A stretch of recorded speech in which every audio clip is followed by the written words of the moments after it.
Up next, we have Dr. Supriya Sri Ganesh, who's going to be talking on mastering toric IOL calculations and managing post-operative refractive surprises. We all look forward to hearing from her. Good evening, everyone. I know everyone is tired. It's the end of the day. I'll keep it short. This is an important topic that I'm presenting on behalf of Dr. Sri Ganesh, mastering toric IOL implantation. So the main pain points for an implantation of a toric lens is, first of all, biometric formulae, which has been discussed, marking of the axis to use ink, physical marking, or a markerless system, implantation and alignment of the actual IOL, implantation of these toric lenses in small pupil where you can't see the toric markings in the periphery, and post-operative rotational stability of the lens itself. So coming to the biometric formulae, it's very important to consider posterior corneal astigmatism in toric implantations. Dr. Shreyas has already spoken about the total keratometry which is considered. We use the Barrett TK toric formula in the IOLmaster 700 for accurate measurements for toric lenses. Now coming to marking of the axis, we have markerless systems. Of course, marking of the axis when it's done manually, when it's done accurately, it can give as good results as markerless systems. But the problem with manual marking is that there's ink. The ink spreads sometimes when there's fluid or viscoelastic, and this can actually make your axis off almost by 3 to 4 degrees.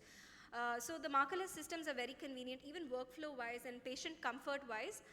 We have the Callisto from Zeiss and the IntelliAxis from Lens AR. So basically, the Callisto from Zeiss is a markerless overlay system. The IntelliAxis is on the femto platform where nubs are made on the capsulotomy which allow you to align the toric lens. So this is just a small video of the IntelliAxis. This is actually connected to the pentacam. So any of these markerless systems either take the limbal blood vessels into consideration or they take the iris pattern registration. So this is a small video of implantation of the toric lens, after which the Callisto has been put on. And as you can see, this is a femto case. You can see those nubs on which the lens is being aligned. The implantation of toric lenses is generally done under saline for better rotational stability. The advantage of the IntelliAxis is that even post-operatively, when you dilate the pupil, you can very easily see that the toric lens is on the intended axis without doing any additional measurements. Also, in cases where there is subconjunctival hemorrhage, etc., it's very useful where the limbal vessels are not captured. Coming to implantation under BSS, again, it's a very useful tool for alignment of the toric lens and rotational stability post-operatively. And generally, we leave the eye a little soft after the implantation. I'm going to skip ahead in this video and just show you the last part where leaving the eye soft makes a big difference. So here you see that the eye is being decompressed slightly, very slightly, and you see a line on the PC. This tells you that the eye is left a little soft and the IOL back contact is good.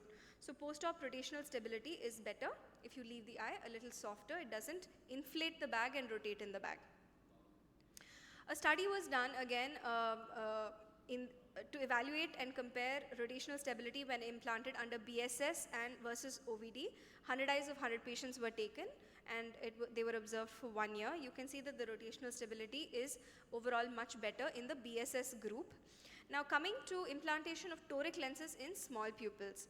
This is a device which has been developed by Dr. Ganesh. It's called the Ganesh Toric IOL Marker.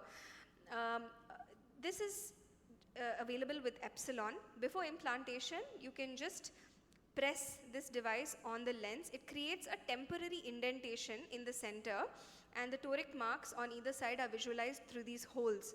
So that temporary toric mark, which goes away after implantation of the lens, stays in the center so that you know the axis even in small pupils.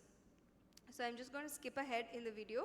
The loading is absolutely the same, and after implantation you can see even if the pupil comes down and you can't see the peripheral markings, it's very easy to make out that indentation in the center, which can be then aligned with the markerless system, which is the Callisto in this case. So you can see that indentation very clearly on retroillumination. You can see on coaxial illumination. It's very easy to see that indentation, which then disappears after a few minutes after IOL implantation. This is the post-op eye trace, which shows 0-degree rotation. Now again, this is another lens. Anterior capsule fixated lenses are now becoming very popular in the toric models because they are fixed to the anterior capsule and the rotation of these lenses are minimal. This is a swivel haptic lens which is designed by Dr. Ganesh again. This lens has 2 additional haptics which pivot over, which swivel over a pivot, and after injecting the lens they can be opened up on top of the capsulorhexis under the iris. It can easily be done. And it's easy to go under the lens also with your IA probe and evacuate all the viscoelastic. So the lens is very stable, it does not budge, there's no chance of rotation of the lens, and as you can see, it's a very stable post-op refraction. So these were some of the tips and tricks in implantation